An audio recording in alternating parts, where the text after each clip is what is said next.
नमस्कार, आप देख रहे हैं जी न्यूज। मैं हूं आपके साथ मैं मानसा मलिक। क्या जिस तरह से हिंदुओं के लिए भगवान राम आस्था से जुड़े हैं, उसी तरह से क्या ट्रिपल तलाक निजी आस्था का सवाल है? ये चर्चा, ये बहस इसलिए क्योंकि आज सुप्रीम कोर्ट में ट्रिपल तलाक पर सुनवाई के दौरान all India Muslim personal law board के वकील कपिल सिब्बल ने ट्रिपल तलाक को आस्था का विषय बताकर इसे जारी रखने के पक्ष में दलील दी।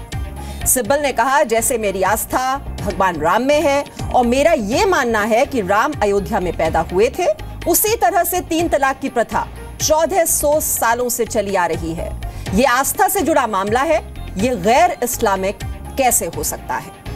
कपिल सिब्बल के आस्था के तर्क पर जस्टिस रोहिंटन नरिमन ने पूछा, तो क्या आप कह रहे हैं कि हमें इस मसले पर सुनवाई नहीं करनी चाहिए?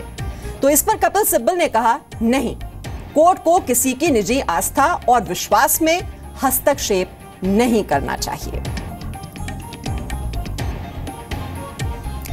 तो यह मामला, जैसा कि आपको पता है कि ट्रिपल तलाक को लेकर सुप्रीम कोर्ट में सुनवाई चल रही है और आज all India Muslim personal law board के जो वकील हैं, जो पैरवी कर रहे हैं कपिल सिब्बल, उनकी ओर से यह कहा गया कि तो ये निजी आस्था का विषय है और इसमें किसी तरह का हस्तक्षेप कोर्ट को नहीं करना चाहिए। जैसे मेरी आस्था भगवान राम में है, मैं मानता हूं कि अयोध्या में उनका जन्म हुआ, उसी तरीके से ट्रिपल तलाक जो है वो आस्था से जुड़ा हुआ मामला है और इसमें कोर्ट का हस्तक्षेप नहीं होना चाहिए।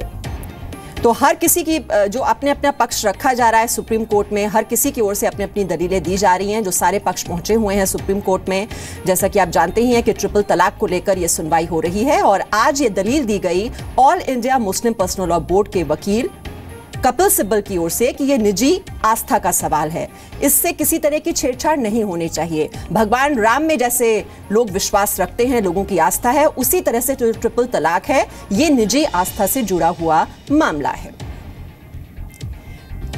तो आइए अब तफसील से हम आपको बता देते हैं कि कपिल सिब्बल की ओर से क्या दलील दी गई आज सुप्रीम कोर्ट में ट्रिपल तलाक के मसले पर। ट्रिपल तलाक आस्था का विषय है, समानता का सिद्धांत इस पर लागू नहीं होता। ट्रिपल तलाक पर संवैधानिक नैतिकता का सिद्धांत लागू नहीं हो सकता, यह उनकी ओर से दलील दी गई। उनकी ओर से यह भी कहा गया कि ट्रिपल तलाक 1400 साल पुरानी प्रथा है और इसे स्वीकार किया गया है। ट्रिपल तलाक की 1400 साल पुरानी प्रथा गैर इस्लामिक कैसे हो सकती है? यह उनकी ओर से कहा गया कि यह गैर इस्लामिक नहीं है। ट्रिपल तलाक का मामला आस्था से जुड़ा है जो 1400 साल से चल रहा है। हिंदुओं की आस्था राम में है और उनका मानना है कि वो अयोध्या में पैदा हुए। उसी तरीके से जो ट्रिपल तलाक का मसला है वो भी निजी आस्था का विषय है। पर्सनल लॉ कुरान और हदीस से आया है, इसे संविधान का संरक्षण हासिल है। क्या कोर्ट कुरान में लिखे गए शब्दों की व्याख्या करेगा? यह सवाल भी उनकी ओर से किया गया। तो ये दलील रखी गई है कपिल सिब्बल की ओर से। All India Muslim personal law board की वो पैरवी कर रहे हैं और उनकी तरफ से यह दलील आज सुप्रीम कोर्ट में ट्रिपल तलाक के मसले पर।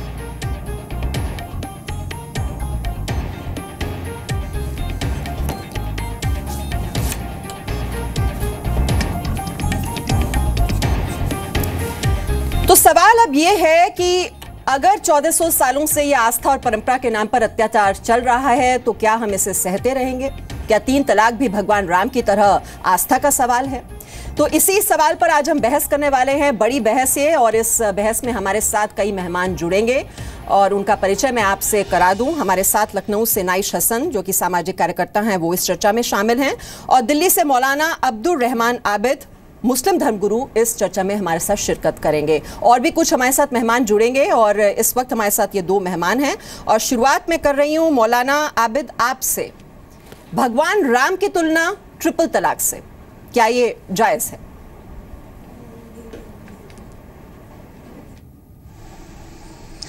हिमांशा जी, सबसे पहले तो मैं आपकी एक बात को उसको थोड़ा सा उसमें ठीक कर लीजिए उसको।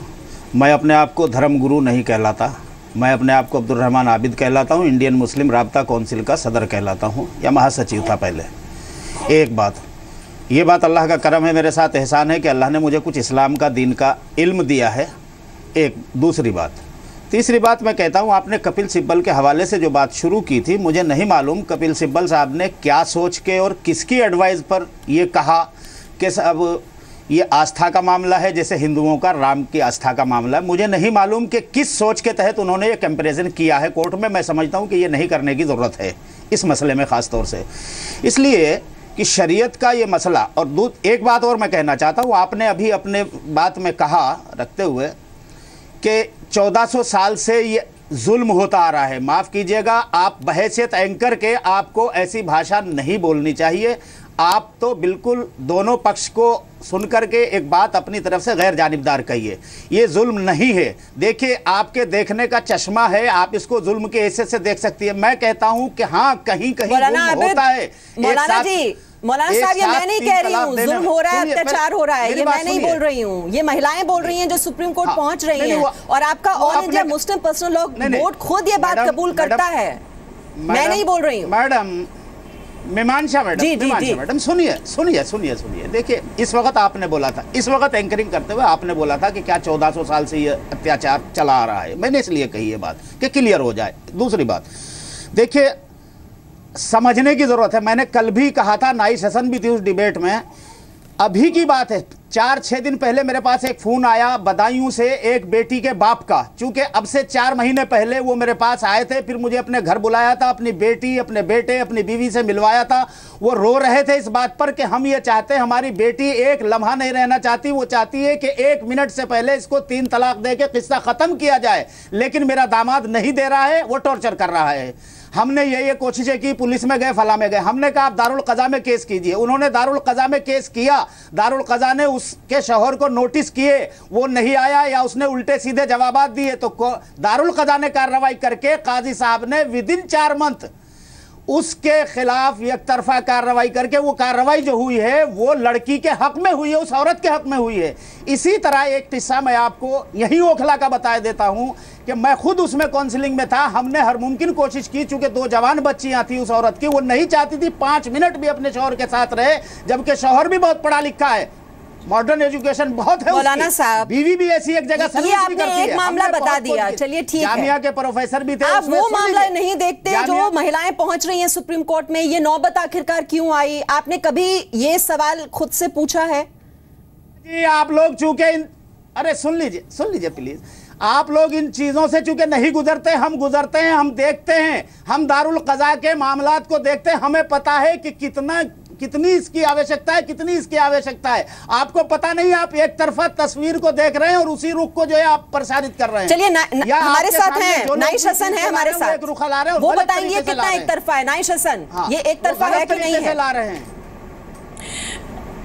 कहीं कहीं जरूरत होती है। मीमांसा जी, मैं 1-2 बातें कहना चाहूंगी। अब इंसाफ से कहिए, थोड़ा चुप रहिए। आपको पूरा मौका दिया जाएगा, प्लीज सुनिए जरा। फायदा होना चाहिए। सुनिए। जी। पहली बात मीमांसा, मैं ये कहना चाहती हूँ, जुल्म को जुल्म नहीं कहा जाएगा तो और क्या कहा जाएगा, ये बात है। और जो औरतें, जितने इन्होंने 2 केस के हवाले वो कल से दे रहे हैं, मैं पिछले 17 साल से इतने केस इनके सामने रख सकती हूँ। जो औरतों को अगर आप मुझे मौका दें, तलाक बोल के, आपके पास कुछ है नहीं, आपके पास कुछ है नहीं। अगर आपको 100 से ज्यादा केस ना गिना दूं मैं, क्या करें? इसी दिल्ली के, आप बोलिए। ठीक है, 100 केस भी अगर आपने गलत किए हैं तो वो कोई आधार नहीं बन सकता। आपको सुनना चाहिए, धैर्य से सुनना चाहिए। आपकी गलती है। नहीं, माफ कीजिएगा, आप अंधी हो रही हैं, अपने। मौलाना साहब, देखिए, आपको पूरा मौका दिया था मैंने, आप कुछ बोलने दीजिए उनको, फिर आपके पास आऊंगी मैं। तमीज से बात कीजिए, पूरा मौका आपको दिया था, बोलने उनको अपनी बात पूरी कर लेने दीजिए। माफ कीजिएगा, अल्लाह का शुक्र है, मुझे तमीज है बात करने की। मौलाना साहब, अपने बारे में सोचिए पहले। मौलाना साहब, शांत हो जाइए, 2 मिनट सुन लीजिए बात, सुन लीजिए। मैं कह रही हूँ, आपके ऊपर ज़ेबा नहीं देता सर। मैं समाजी जिंदगी में रहने वाला आदमी हूँ। मैं ये कह रही हूँ कि कपिल समाजी आदमी हूँ, मैं सोशल आदमी हूँ। आप क्या चाहते हैं, मैं बोलूँ ना?